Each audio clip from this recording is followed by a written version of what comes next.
Hey guys, welcome back to Banter Bets and BPL. Last little betting episode of the season, of the Premier League season. We're going to have some more content with Champions League and the Euros coming up, but we're in a bit of a scramble towards the finish here. It's a May long weekend. And yeah, as you can notice on your screen, if you're watching on YouTube, it's just Liam here because the other boys, they're busy guys. They're out May long weekend. We couldn't quite figure out a time that would work for everyone this week. I know it sucks that it's the last week, but some of the gentlemen have sent me in some of their bets for this week. So we will have some bets that I'm going to read out now. If not, if they come in later, I'm going to throw them up on the Instagram. So if you guys are desperate for some bets, we will be providing some. I'll be giving my own bets, and Coach Cam sent them in, possibly have Keegan and Sandy's on Instagram. So for now, it's just going to be me going through, we're going to talk about the BBB table going into the last week here. This isn't a fully up-to-date table, but we'll talk about that and what we need to do to be a positive betting podcast. It's going to be a tough one, but we're going to try. And then I'm just going to go through some of the games this week, what I like for bets. And yeah, that's going to be it. It's going to be nice and short and to the point this week. So we're looking at the BBB table here. Obviously, our pod total, this isn't up to date. We're still waiting on Sandy's a mystery guy. I don't know what he got last week. Relying on him to send in his stuff. So hopefully he does that soon. But I mean, if we're following Sandy trends throughout the year, it's probably not the best of news. Hopefully it is, but you never know. Right now we're negative $119.87. Most of that is Sandy. But we're a team here, so we're going to try and pull them up. And I think if we can have a strong final weekend here, maybe we can get to even as a podcast. Now, game week 38 betting is tough because you never know what lineups are going to come out. But for that reason, I also think there are some big numbers out there that could come into play and could be strong. So we're hoping to, surprise some people and take advantage of the carnage that should ensue in this, as far as team selection goes for this final week here. So moving across to that now. And as is customary with the last day, all games are at the exact same time. So it's going to be a mad dash to the end. I remember a couple of years ago, actually, we'll do a little story we had. I was at my dad's place, and this was the first time I won the Fantasy Premier League title in our draft league, which is amazing league, by the way. It was the best title race of all time. I think we had three people that the first, second, and third were all level on points going into the final day. And it was me, Pike, my dad, were all level on points going into the final day. And then Austin, who's another member of our league, was, I think, 1 point or 2 points behind us. So 4 people could have won the title on the final day. I had the largest total points by maybe 10 or 8 or something. So I did end up winning and getting enough total points to win first by, 10 total points. Myself, my dad was in second. He was tied on total points, a little less goal difference, or I don't know. You guys know what I'm talking about if you play fantasy. We were tied on league points. I was up on total points, the tiebreaker there. And then Pike, who also had a great season, was in third. And then Austin finished fourth. I think all 4 of us won on the final day. So a truly great title race. And I remember watching it on the couch as with my dad, as I believe Arnautovic was my team savior that year, because he scored, I think, a brace on the final day after not scoring in maybe all of that calendar year. He had a really hot start to the season, but then didn't do too well down to the end. And I believe it was, my dad had some players. He was up. I was up. I was playing Cody, who also had a good. So even though if I would have won the total point battle, I might not have won the actual match because my opponent was playing better. So there was just so many dynamics in play that the last day is always a great watch. Some other stuff that's happened in actual real soccer, my memories from final day were 2009, 2010. We had just moved to Thunder Bay, and I was really, really hoping that the mighty Wigan could beat Chelsea on the final day and give Manchester United a chance of winning the title. Back when we had Rooney, Sir Alex Ferguson it was not his last season, but close to the end looking back now. But Rooney had just had a fantastic season, and I was hoping we could win the title for him. We had gone out in the semifinals of the Champions League. And so United did their business, and Wigan ended up getting. We needed them to beat Chelsea, and they lost, I think, 7 or 8-1. Just hammered. Drogba had a hat trick. He was dancing at the corner flag, playing the guitar, doing Drogba stuff. So that was a memory. And honestly, as a Manchester United fan, the final day memories aren't too great, because we all know, and this one isn't actually that powerful of a memory for me, because this was 2012, of course. We're at a soccer tournament, or I believe it was a Winnipeg weekend, when Pike, Marco, and Sandy and all of us guys, we played in the Winnipeg League with the Chile youth team. And so we were playing the game, so we didn't get to see the Aguero goal and how that whole roller coaster ride of the last day against QPR. Manchester City went up 1-0, and then Barton got a red, and I believe QPR tied it and went up 2-1. 91st minute, Jacko scores. United had beaten Sunderland at this point, did what they needed to do. So the trophy was in the air, close in the helicopter, close to the United Stadium. They thought they'd won it. Jacko gets the equalizer. And of course, Aguero gets the famous goal. Aguero, and Manchester City wins the title. Absolutely snatched it out of Manchester United's hands. So thankfully, I was not able to watch any of that drama unfold, because I don't think I would have been able to handle it. Honestly, I would have been devastated for weeks. It would have been even worse than when the Leafs blew the lead against Boston, which was probably as devastated as I've ever been as a sports fan. In any case, brother Keegs, he was young. He wasn't in Winnipeg at that point, and he says it was just the worst time ever. So, yeah. So there's a little bit of, I wasn't planning on telling all those final day stories, but my point is, the final day, no matter what, there is hopefully some drama, whether it's fantasy related, whether it's real life related. Hey, maybe, looking at this game, maybe Aston Villa does a solid to Leicester and Liverpool, or Liverpool to Crystal Palace. We've seen an amazing game that cost Liverpool the title, 2014, when Crystal Palace came back from 3-0 down, tied 3-3. So maybe there's some drama there that would knock Liverpool out. Maybe Harry Kane, as a favorite to his future team, Chelsea, beats Leicester. There's some stories for sure. So hopefully I don't think we'll see any 2012s or 2010s, anything like that, or we definitely won't be seeing a fantasy title race, since I actually wrapped that up as well this week. 3-peat, not a big deal. But hopefully we can see a little bit of drama. Anyways, let's get into it now.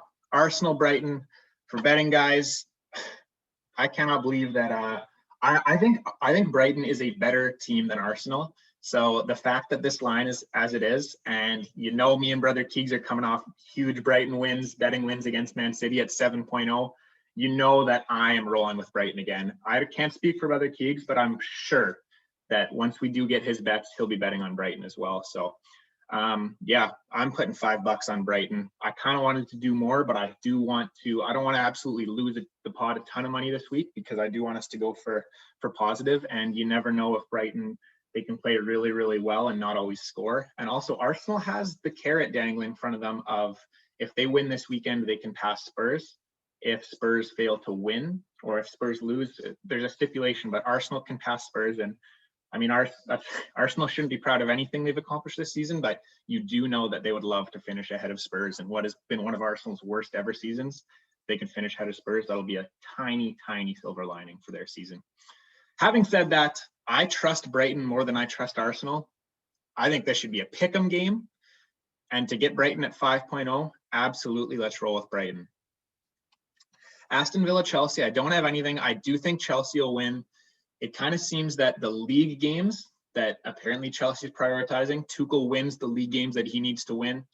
And he needs to win this one. Villa, they do have Grealish back, which gives me an inkling of hope, but I don't think it's going to be enough for Aston Villa to cause an upset here.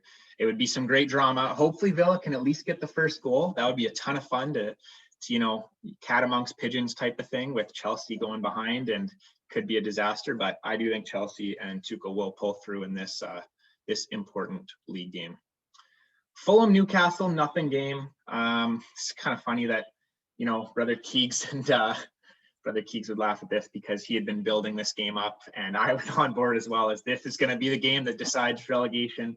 We had been building up, 10 weeks ago, 9 weeks ago, 7, whatever it was, and now it's an absolutely nothing game, and we won't quite get to enjoy the drama of a final day relegation race, which is also fantastic. Didn't have any stories of those, but I do remember the 2010-11 relegation race, which involved Blackpool, Blackburn, Bolton. Who else was in there? I think Birmingham was part of it. That was a really good one. There was also Wigan 2012 must have been. Yeah, probably the same year as Aguero, when they stayed up because they won in the 90th minute, game week 37, and then won 1-0 away at Stoke. Hugo Radiega, I believe, which was a huge win for them. And so they were 6 points adrift with 2 games left, got the 6 points and stayed up. Just love Wigan. So there have been some good relegation final day stuff. Of course, if you go back to 2005, the original Great Escape, coined the Great Escape, was, I believe, Jeff Hurst scoring for West Brom to keep them up. There was Sunderland's 2014, I believe Sunderland were as good as down, and they stayed up on the final day. So there have been some awesome relegation races also. It just sucks that this Fulham Newcastle game, which Brother Keegs had on his calendar big time, just couldn't quite come to fruition. Having said all that, a nothing game, both teams are going to go out. In some games like these where they're relatively even matched, I know Newcastle's better, relatively even matched, Fulham's at home, 3.80 on a draw, I think is the way to go. I've got 5 on that. Leeds West Brom, absolute nothing game. I was tempted by the West Brom number just because this is a nothing game, but it's not actually really that much of a nothing game because I know Leeds they've had a super strong season, first season back in the league. That they want to come up, want to finish strong and finish as high up the table as possible. I believe they can clinch a top half finish. I'm just kind of speaking out of my butt here, but pretty sure they can get top half if they win this game. So they are actually going to play hard. So I want nothing to do with West Brom here. And Leeds, I think Leeds will win, but 1.4, no chance. Leicester Tottenham. Tottenham is getting absolutely pelted this week in the media, and everyone is against them. Apparently they were, they were awful last week. They didn't applaud their fans in their final home game. Harry Kane wants to leave. They're an absolute mess. Leicester needs to win this game. Leicester's a better team than them anyway. This is the changing of the guard. You're hearing all types of stuff like this. I think Leicester bottle this. I don't think they win. I think even if Chelsea or Liverpool do slip up, I don't think Leicester win this game. I think Harry Kane's final game, I know I've said this before, but Kane is going to show up in his final game. He's going to score. I think I'm betting on the draw at 4.2, but I also have a parlay later with double chance for Tottenham because I do think that Leicester bottle this, and I know Tottenham negative. It's been a lot of negativity lately. I think they get a result here. I'm going with the draw. Wouldn't hate a bet on the win for Tottenham if you want to do it either. I would not be touching Leicester at 1.9. I know they need this game, but Leicester are bottle jobs, guys. Bottle merchants, to use a phrase from Sandy. Liverpool Crystal Palace. I think I can't believe how much Liverpool are favored by. Crystal Palace at 15 was really catching my fancy. I'm a bit of a romantic when it comes, I want to be on those big upsets, and the game, Cristanbul, as we say, when Liverpool needed to win to get the title or to put themselves in pole position, and they blew a 3-0 lead with like 12 minutes left, 2014, Dwight Gale's game. I don't know. That gives me a little bit of the heebie-jeebies. If I was a Liverpool fan, I'd be interested to see what Bill, what the Podfather thinks of that one. But I do think Liverpool gets the win. Wouldn't even come close to touching them at that number. Not even worth it for $100 to win 14. If you're gonna bet something, you know what? Why not hope? Benteke's been playing good lately. Benteke revenge game, maybe. Crystal Palace to win or even a double chance. Palace is probably like 5 or something on the double chance. So I think that's the bet to make. I won't be making it, however. Just to be clear, I do have $5 on Tottenham and Leicester to draw. Man City Everton. I'm a little bit surprised that Man City is this favored because I think that you know, the Brighton game was the dress rehearsal for the Champions League final, apparently, where they played their strongest 11. I don't think they risk any big injuries with a week to go before the final. So I was also very close to betting on Everton in this one because I don't think a strong match. Actually, you know what? I'm calling an audible. I'm throwing $5 on Everton, 6.5 here. Everton's really good away from home, garbage at home. And that works out for betting because they get better odds away from home, even though they are much worse at home. The odds don't always reflect that because naturally teams should be better at home. Everton is just the exception to the rule. I'm going to go with Everton over Man City, $5 at 6.5. I expect to see Ake, Garcia, Mendy, you know, the second string. And even though the Man City second string is good, 6.5 for Everton against what I expect to be a second string is just too good to pass up. So we're going to go with that as an audible. Sheffield United, Burnley, I believe. What do I have here? Sorry, just catching up here, guys. Sheffield United, Burnley. I've gone with a draw just because I think anything can happen in this game and super high number. So that's what I tend to do. I don't know how that hasn't worked super well for me, but I just can't resist this big number in a game that I think can go either way. 3 true outcomes of a soccer game. This game I think can go either way, so let's go with the highest number. Probably a low scoring draw, I think, as well, with two teams that, although, I mean, I shouldn't say that about Burnley, but Sheffield United is never too far away from a stinker. Maybe this could be a boring one on the final day. West Ham, Southampton, don't have anything here. I would probably bet on West Ham if I was pushed to make a bet here, but I don't really love West Ham at anything below 2.0. I know they've had a good season. Maybe it's just something that is weird for me to see, but I can't give them that respect quite yet, even though I think if I was pushed to pick a winner, I would pick West Ham. Wolves and United, another nothing game for Man United. They've kind of, you know, their season's, you know, piddling out a bit here, at least their domestic season. Still got a Europa League final. I just went for a draw again. It's the same numbers as the Sheffield Burnley game. I mean, United at 2.8 should win this. That's probably a good bet as well. But I'm gonna go with the draw just because I can see obviously United resting players the same way as City, but I don't see Wolves taking advantage of that rest because Wolves doesn't score or attack anyway. So 3.75 for an outcome that I think is the most likely outcome, a board draw, 1-1, 0-0. I'm going to go with that for Wolves and Manchester United. Now, I got $5 on all those ones that I said, so that's $5 on. I got 4 draws. You know, you think these are good ideas, and then you look back at them, you're like, that probably won't be 4 draws, but you just need 2 of them to hit. You need 2 of these draws to hit. $5 on Wolves or Man United to draw, $5 on Sheffield Burnley to draw, $5 on Leicester Tottenham to draw, $5 on Fulham Newcastle to draw, $5 on Brighton to beat Arsenal, $5 on Everton to beat City, and then here is my double check, 2 $10 double chance parlays. This is where I'm hoping to get us into that positive. Tottenham or draw parlayed with Manchester United or draw pays 2.8, so $10 to pay 28, and then Brighton or draw parlayed with Newcastle or draw. So Brighton just to get a result at Arsenal, Newcastle to get a result at Fulham.